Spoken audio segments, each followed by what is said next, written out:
Hi, Alicia. It's this time of the month where we record the FIBEP podcast. How are you?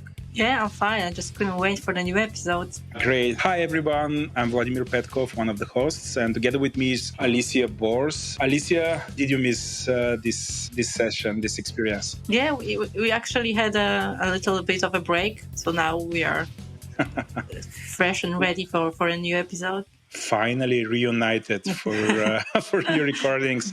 Perfect. Okay, let's announce the topic for this episode. This time we will talk with Romina Gersuni about the media intelligence business ecosystem. Or MIBE for short. MIBE for short. And it was a great recording. This is what we want to say at this point, because we already recorded the interview. It's amazing.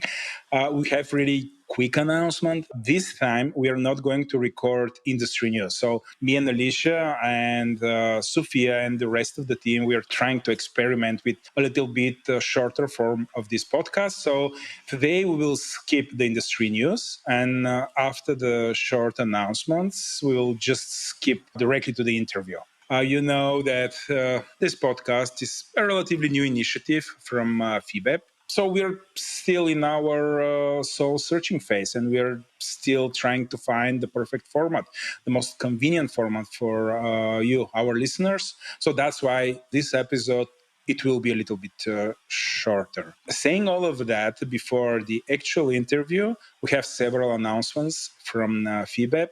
Alicia, you have the honor.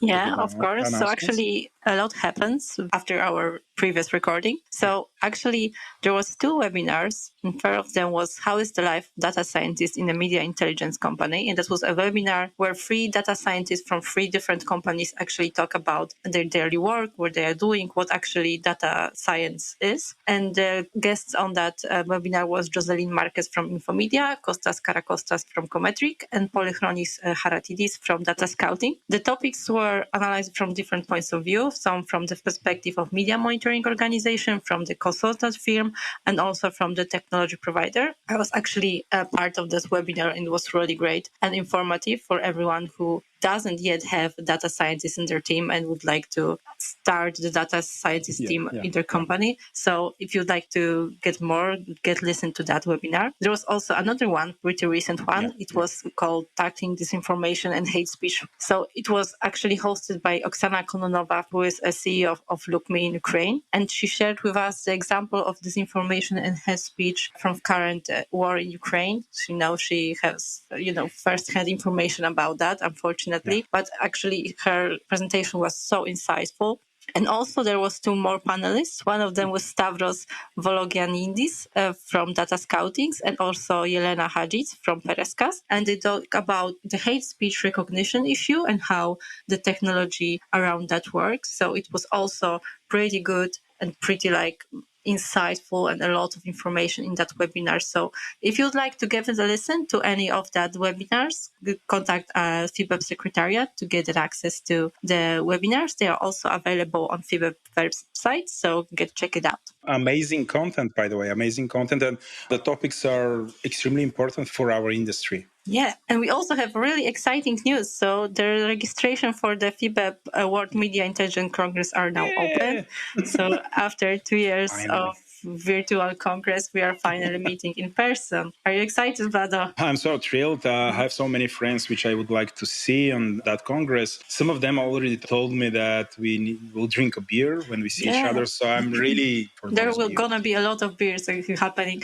So the event is happening on September 14th to 16th in Dublin this year. And the theme of the conference is Media Intelligence Inside During Unrest. So as the world is facing so much uncertainty right now, the media intelligence industry and FIBEP members are kind of in charge with providing insight to their clients to help them provide clarity in all of the information that are going on right now. And during the FIBEP World Media Intelligence Congress, there will be a variety of presentations, panel discussions, roundtable talks, networking sessions, and also we will share some best practice. So the conversation will focus on the issue that our industry is currently facing in order to move forward together. So we can wait about that. We can wait for the agenda of the summit. So just register to the Congress right now. There are also early birds tickets right now. So if you would like to get a little bit of discounts, you can register already. Absolutely. Identrics and other members of Updata One group of companies, we already booked tickets for that event. So yeah, if you want to see me and Alicia, we will be there. Yeah, we'll be there. There's also a lot of sponsorship options. If you're interested in that, just contact FIBEP Secretariat to see if you can be a sponsor to the event. Absolutely. This is the best way if you're a newcomer to our community and into our industry. This is the best way to communicate what do you do and in a way to introduce yourself to the rest of the crowd. So yeah, amazing opportunity. And finally, we're going to meet each other on the live location. So yeah, these are great news. Before the interview with Romina, me and Alicia would like to say thanks to, first of all, Sophia from Data Scouting. She's the co-producer of this episode. So thank you, Sophia. And would like to say thanks to Identrics, the company which is sponsoring the first series, the first season of this podcast. Identrics is a machine learning and deep learning company which specializes in knowledge extraction from open sources of information. So really big thanks to Sophia and Identrics for helping this podcast. Saying all of that, let's jump to the great interview with Romina and we'll see each other in a few minutes. We are with Romina Gersuni. Hi, Romina. How are you? Hi, it's a pleasure to be here. It's always great to talk to you. And I'm Vlado, and together with us is Alicia. Hi, Alicia. Hi, Romina. Nice to finally see you in person. Same here. Here. For our listeners, it was really a long way until we reached this point to record with Romina because she was in a way swamped with so many bank holidays in Germany, which is not a typical thing to expect from Germany. But finally, we are together with her and we can finally do our interview about the media intelligence business ecosystem. But before going to the main topic, Romina, could you please introduce yourself and the company you work for our audience? Yeah, for sure. So my name is Romina Gersuni. For those that do not know me, I am Press Relations Global Strategy Manager. Press Relations is a German-based company that is active in 12 different locations across the globe, including the US and China, just to name a few, also Austria, Switzerland, and so on. We are offering media monitoring and media analysis services to our end clients in our core markets, but we are also offering software solutions for media monitoring organizations themselves. So we have a multifaceted role there as software and service providers. And personally, I've been working for the media intelligence industry for over 16 years. And today I am FIBEP's board member and vice president, and I'm focused clearly on the media intelligence business ecosystem. And I guess that's why you want to talk to me today. Of course. Yeah. What is the media intelligence business ecosystem? Our podcast is called The Media Intelligence Explained, so we are in a way obliged and forced to ask questions like this. Yeah, for sure. So in a nutshell, the media intelligence business ecosystem, let's shorten it as MIBE because otherwise we spend half of our podcast saying the name of the thing. So the MIBE is basically overview of the media ecosystem because we as media intelligence providers or media monitoring providers, we are part of this ecosystem, and actually it's a little bit of a niche industry, as you all know. So even though we are a niche industry, we are affected and are affecting many other players in the market. And these include big tech providers, it includes licensing bodies, it includes universities and researchers, and it includes many other fields that are actually much broader. But if we can put it in a nutshell, it would be a comprehensive overview of all players and the way they interact with one another. And I think it is a great tool for our industry to be explained because like this, everybody can actually have a clear visualization of where are we placed. And depending on your field of action, you can reshape this ecosystem to evolve just like natural ecosystems do. How are you going to shape the MIBE? So the MIBE was released back in Peru when we had our Congress a couple of years ago, before the pandemic, actually. Well, actually, it was more like our first hybrid or digital Congress after that. And the intention is to allow FIBE as an association to grow and evolve, because we all know it, times are changing, technologies are evolving, and our industry needs to keep on growing. And the objective is to give value to the FIBEP members, but also to the whole media ecosystem. I believe that the MIBE is a map tool. So the first stage, if you would like to put it like that, it would be, okay, first is the mapping. So figuring out who is out there. You need to have a clear understanding of who is affecting your business and who are you affecting as an industry as well. This is the first step. And sorry, and who is out there? Who is out there? What are you looking for? What are you mapping? You can put it in different perspectives. From a FIBEP perspective, clearly we would look at the MMOs or media monitoring organizations, putting them in the center of the ecosystem. And then from that point on, looking at all the different players in the different areas of the ecosystem. For this, we need to consider this would be a very broad global perspective, because we are, as it says, we are the World Association. But the intention here is to make this MIBE actually tool for the members or any member of the ecosystem. Yeah, it doesn't really need to be an MMO. What does it mean? That you have, if you want, 3 different levels for this ecosystem. You have local one, which would be the perspective of a single organization within its own country. Yeah. Then you would have a regional perspective of the players and actors concerning your own industry or business. And then you would have the global players. The global players are always there and in a way affect our system or our service. So we need to keep consideration. But depending on this, you can actually define and develop your own strategies, business strategies. Yeah.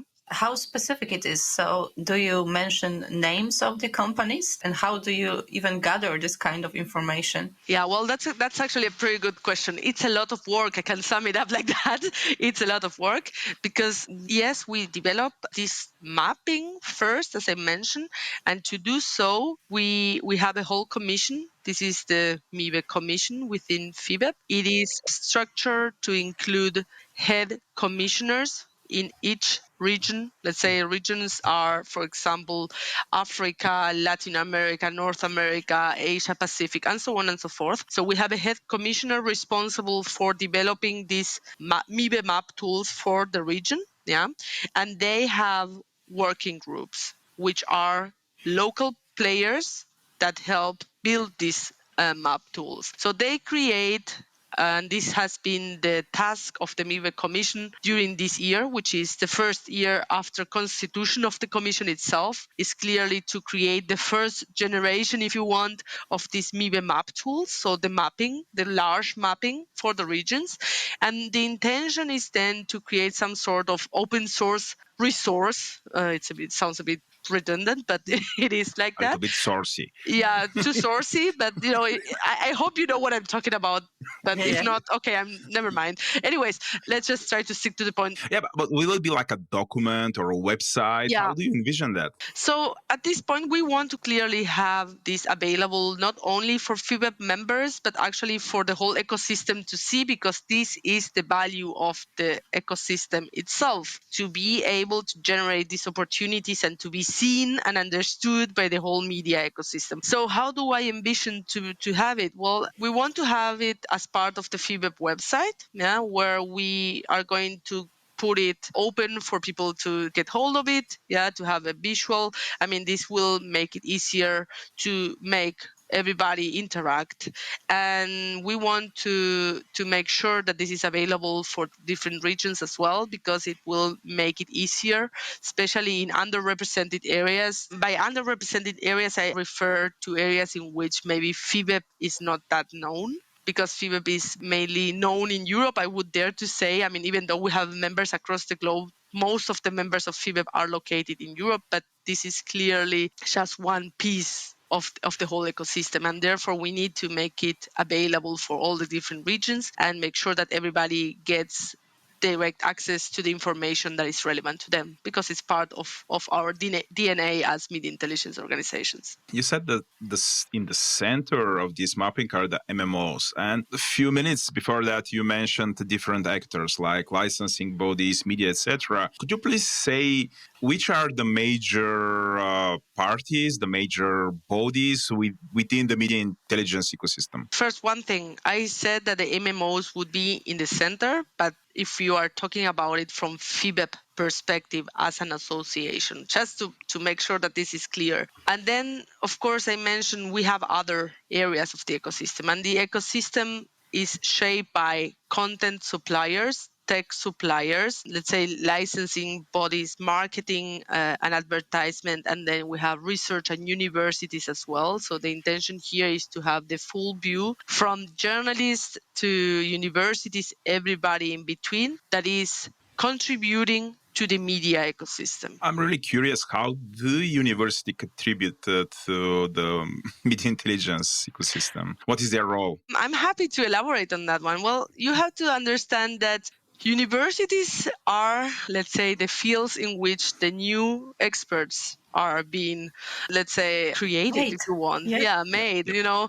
And normally we want to make sure there is enough media competency within these groups in order to be able to positively impact the future of data, the future of analysis, the future of, let's say, freedom of speech, if you want to go much further. Because, as I said, it's not just about monitoring, it's about the whole media ecosystem. And there we need to be active, first of all, to attract eventually the right talent to our organizations. But not only that, it's also about, as I say, giving a little bit back to society, depending on, depending what shoes or what hat are you wearing, you can actually position this in a different manner.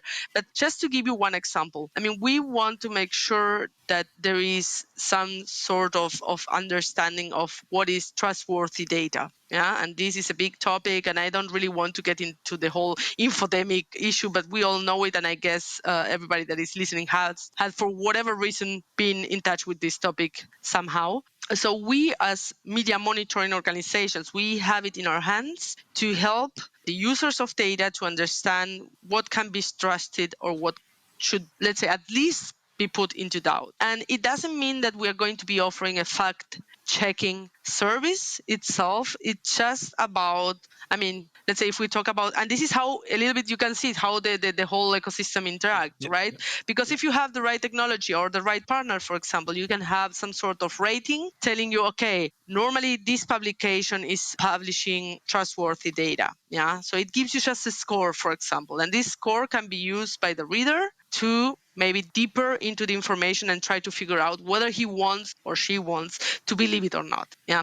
And going back to the whole university topic, I mean, there are several research and development projects being based on the universities to further develop technological fields amid monitoring of data, or even just having a further understanding on what to trust or not to trust, just to name some fields. Yeah, so from what I understand, MIBE is not only a tool, it's more of like an idea that we are, as people somewhere in the media ecosystem, in the media industry, we are all connected and we have similar goals, right? We want to make sure that we can trust the media, that it's something that we can rely on. And I think that's much more than I expected MIBE to be when we started this interview.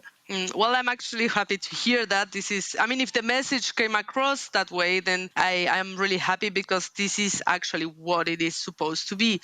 I mean, the concept of an ecosystem, it's not a new concept. It's a concept coming from nature. Yeah, there is nothing older than that, right? Yes, yeah. Just like nature, the ecosystem is evolving. The media is evolving. The behavior of the users of media, whoever it is, it's changing. And the way of consumption of this data or the media is changing as well. And I'm not even getting into the whole generational gap, because then we have even a broader spectrum to consider. But yeah, I don't want to go into that. Because, let's keep the generational gap for another conversation. I agree with you. Of all the letters that you have to consider in order to know which generation you're at. But going back to the point, yes, clearly the ecosystem the MIBE, it's a map tool, and I'm going one step back. That's actually how I began this podcast, right? It's talking about a map tool. Why? Because the first stage is the mapping, to get an overview of what companies with names are out there. And once you know that, as an individual or as an organization, you can choose, first of all, who should know about you. And that's actually the first step into getting from a map to a tool, right? Because now you know who is out there. Perfect. Now what do I do with it, right? So that's where you start doing your strategic planning as an organization, saying, okay, well, then I want to figure out who should I be in contact with, because it might give me a competitive advantage in my own market, or who is competing with me that I was not aware about, or, all of these questions. So once you choose who should know about you, then you have to develop the actions for it. And, in that way, the ecosystem starts moving. It makes it easier also for people not familiar with our industry to understand what's our value as an industry, because we have somehow this kind of buffer effect. We're somehow in the middle of everybody, and we are actually those having this bird eye view, if you want, to give the users of data, which are organizations or governments or universities as well. We are trying to, go through all of this madness of data and giving them those pieces of information that will help them to make further decisions. And then we go back to the other topics. So it will be not only open for media monitoring organization or for universities, but it will be open also for regular people to check what's going on in media industry? Well, let's put it like this. As I said, the tool itself, the map tool, the MIBE, it's a snapshot of the situation, right? It has to be updated. And as I said, the commission will work on doing these updates, but this map tool, let's say this chart, if you want, this will be available for everybody who wants to use it, and they will be able to work with it as they please, right? This is nothing that we are going to be defining for them.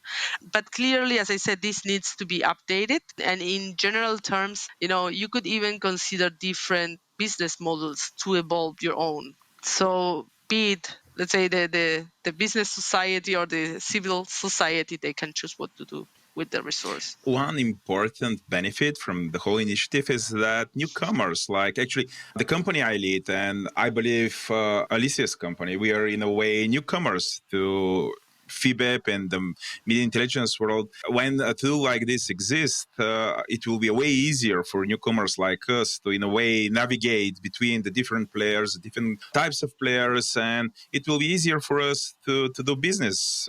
So I really appreciate the efforts and energy which you put in this initiative. And could you name a few of the people who are behind the initiative and who are working actively to develop MIBE? Yes, for sure. Let's say I'm just one of those working to put the MIBE forward.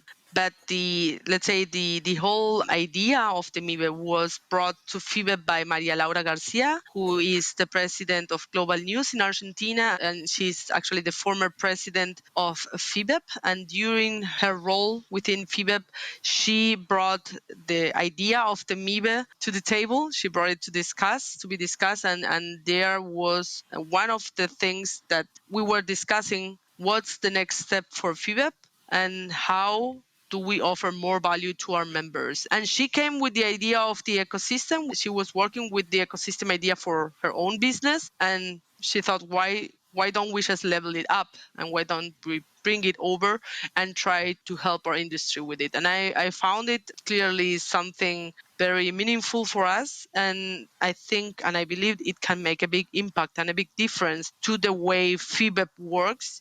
And it's just one comment that I wanted to do. FIBEP, to explain to everyone, FIBEP was born as a family. Let's say it was like family businesses came together to discuss about monitoring and analysis and have some sort of exchange. And we are talking about maybe 65 years ago or something. And from that day until today, the association changed a lot. And now with the media intelligence business ecosystem, it is, I would almost dare to say, one of the biggest contributions to the industry made in a very, very long time, because it's also opening the spectrum not to affect family business or media monitoring organizations, or, it's not a standalone tool, but actually it's a tool that is there to affect the whole ecosystem and even maybe some individuals. But just because of the fact that we are providing this information and make it, let's say, clear and open. I would like to ask you about the balance between the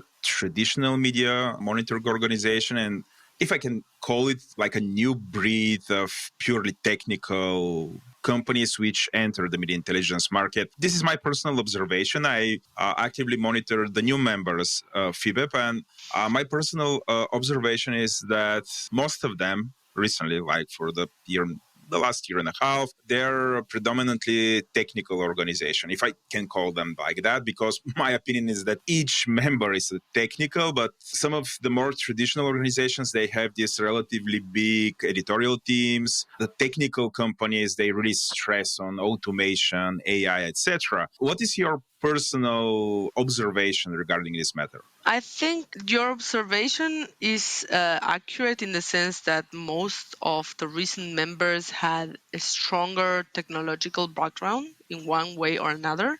That being said, it is a fact that the evolution of this industry forced everybody to jump on the digitalization or technologization wave, just because we haven't been using scissors to cut newspapers for quite a long time, I mean, even though we were still almost doing that when I started in the business, but that's another story.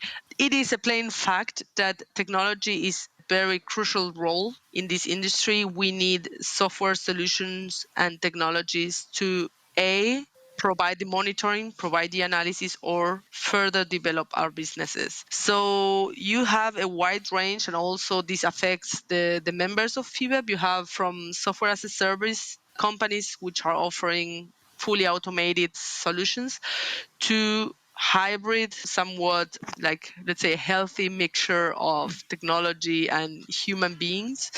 And then you have what we would call manual services that are actually not really manual at all anymore. Me and Alicia, we have a really hard question for you, of course. Okay, sorry, our time is up. I have to go now. No, you cannot. No running now. No, so close, so close. The hardest questions are usually about the future. If you need to make like a really irresponsible but wild prediction about how the MIBE map will look, let's say in 5 years, what would you say? What kind of companies, what kind of regions? How do you envision that? Well, I think what I'm going to say is not very shocking. It's something that is, I think you can put this answer in almost every different year and it will be still fit. I think there will be a lot of consolidation. There's a lot of consolidation happening, but it has been the case ever since, I don't know, maybe 10 years. I mean, consolidation is just not stopping. It's a non-stopping process. There will be a lot of consolidation. The technology factor will keep on growing, and the human role within the industry will still be relevant in order to add this analytical perspective. Yeah, and even if you want this whole consultant feeling, right, from the industry, I mean, this is something that you need. You will have a little bit more of this type of interaction. I think this is actually quite a high value, and I do believe that this is actually the natural way for the industry to go. So yeah, I think it's not too wild, but it's just something I can pretty confidently say. It's a little bit dystopian because you said that the number of the entities will in a way decrease, but because a few of the companies will buy other companies, but maybe new type of players will appear and they will join. Do you see any, again, if you need to make this wild prediction, do you see any new type of companies which will enter the market in a way, make it more diverse or different? Well, I think there are a few new, let's say, areas of business that are opening up out there. I mean, we have been, at least in Germany, let's say if we go a couple of years back, we started talking about the newsrooms. Then it came the whole topic of disinformation, as I mentioned, the consideration of going from not just giving articles to the clients, but also offering consultancy services, maybe even becoming some sort of hybrid member of their organizations by supporting them or their analytical efforts as part of the teams. I mean, for some clients, you actually have some members of the media monitoring company sitting together with them and going through the data jointly with them. So you can see that there is a new role, an evolution of the role of the media monitoring company. And actually, this is where you can even go into this philosophical question: what is the role of our industry, and what is the role that we want to play as media monitoring companies? Because clearly, in the past, we would be those gathering the articles and sending like a big pile of articles to the client, be it on a PDF, HTML, or whatever. I mean, it's just less paper, but the same thing, right? You were sending a lot of articles. Then eventually this became obsolete in a way. I mean, not really obsolete, but just it became hard to manage because it was just too much data. And then, you started doing this selection, and then you not only make the selection, but you make also management summary of it. So, like in the end, I mean, you still do this as a base, but you go deeper and deeper into the consultancy factor, the strategic consultancy, communication consultancy, and many other layers there. You don't only talk to the communication or the PR representative, you talk also to marketing people, you talk maybe to people in the C-level of the organization. I think the role is changing, and we are not just monitoring anymore. I mean, and the topic of analysis, it has always been relevant. Yeah, measurement, analysis, KPIs. I mean, all of these topics, they keep on being front and center, but changing in a way that you can actually add new or different features to the service that you offer. So moving into the future, this will not stop. I mean, why should it stop? And clearly, yes, maybe there is consolidation, but consolidation doesn't mean that no other players come into the market. As you said, new players might have a much larger technological component to their services. New players might come even from, let's say, the regional, the local, or the global area, of the map. If we go into these three dimensions, I mean, we don't know what's going to be the next move of big players like Google, for example. I mean, they're always out there, lurking around. Yeah, well, sure, but it's a good thing. It's not a bad thing. I don't see that as a bad thing. I wanted to say that using the MIBE, so using the business media intelligence ecosystem, you can actually find a new niches in the system there. So you can find a way to kind of enter the ecosystem in places that are not developed right now. Yeah, so that's a kind of way for the new companies to go into our system. Yeah, definitely it is. I think that's actually the brilliant part of the ecosystem, right? It's the part in which you make it clear and transparent, and transparency, it's a very important aspect here. Who is part of this ecosystem? Who can be your next business partner, your cooperation partner, or maybe where can you further develop your own business? And it's not just a tool for, it's not just a mapping, as I said, it's actually something that should help you on your own strategic planning as a business, wherever you are at in the ecosystem. And if you are a newcomer, maybe it helps you find the right person to, maybe be your founding member. Why not? I mean, if you are a startup coming over and saying, hey, I have this idea and I need someone to partner with, you might get some hints of who can you talk to, or,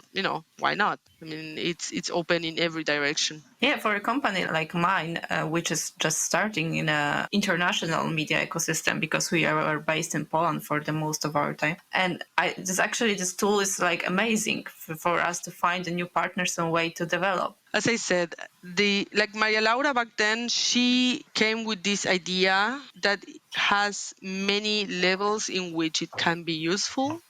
From my perspective, I mean, first of all, I think it adds a huge value for the FIBEP members because they get first-handed data on a large-scale market research. And this is something, I don't know how to measure the value of something like this, because we all know how long it takes to make a market research. And if the association can at least put the base, for it, then of course, as I said, each member or each person or whoever is interested in the ecosystem can then download, let's say, the data. It's not there yet, but will in my head, will be able to get hold of the static result and maybe make further development of it on his or her own.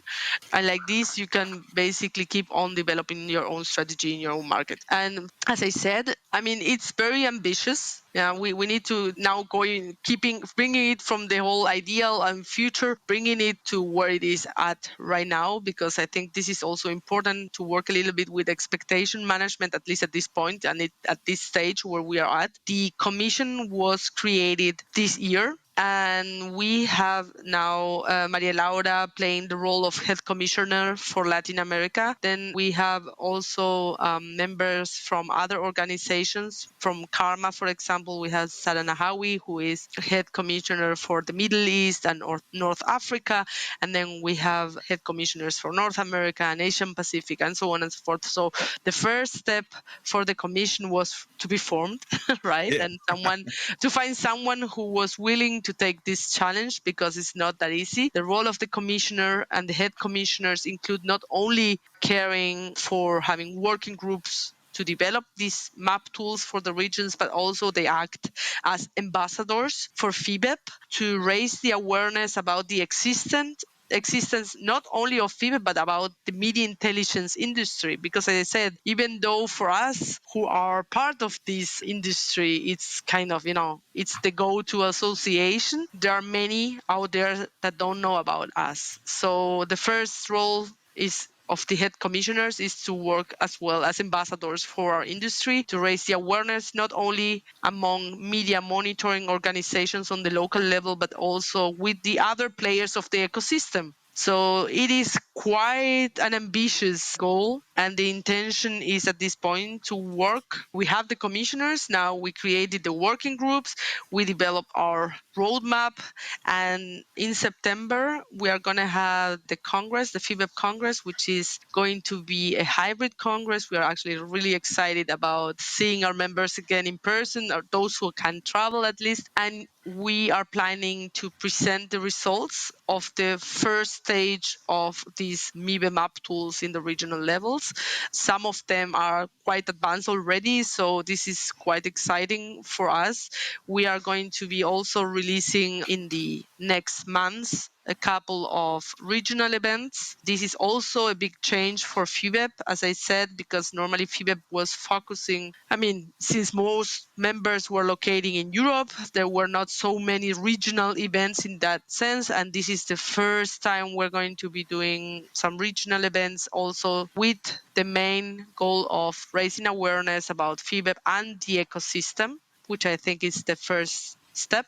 And also there will be some webinars MIBE oriented for the broader audience being released in the next couple of months. So there is a lot to do and a lot happening, a lot of movement. I'm sure this will change in the next couple of weeks and months, but this is where we're at right now. Great. I'm really excited about the first version of MIBE. If there is an organization, maybe someone is listening to this podcast and they want to contact you and for sure be in MIBE, how can they do that? I would recommend that they get into the FIBE website, which is fibep.info. There you find all information available from past events, current events, information about the ecosystem itself. And if they want to contact us, they can always contact us per email to the FIBEP Secretariat, and the email address is already available within the website, so you can just check it out there. I just don't want to give many addresses so people don't get confused, but just go into the fibep.info website, and there you will find the contact details for the Secretariat, and here you can just reach out to us and be part of this process. This is the way. Thank you. I think that this is the perfect moment to finish with our interview. I would really like to personally thank you to all the efforts you put in this initiative. It's extremely important for our ecosystem, and crossing fingers that you will be able to release the first version just in September. Yeah. Not that much time left, no pressure. No, not at all. I'm completely relaxed. I had two banking holidays the last couple of weeks. I'm completely relaxed. Jokes aside, as I said, this is all work in progress, and whatever we will have until September, it's worlds difference because it's the first version, So actually, that's the good thing about being the first ones in this role, in this commission.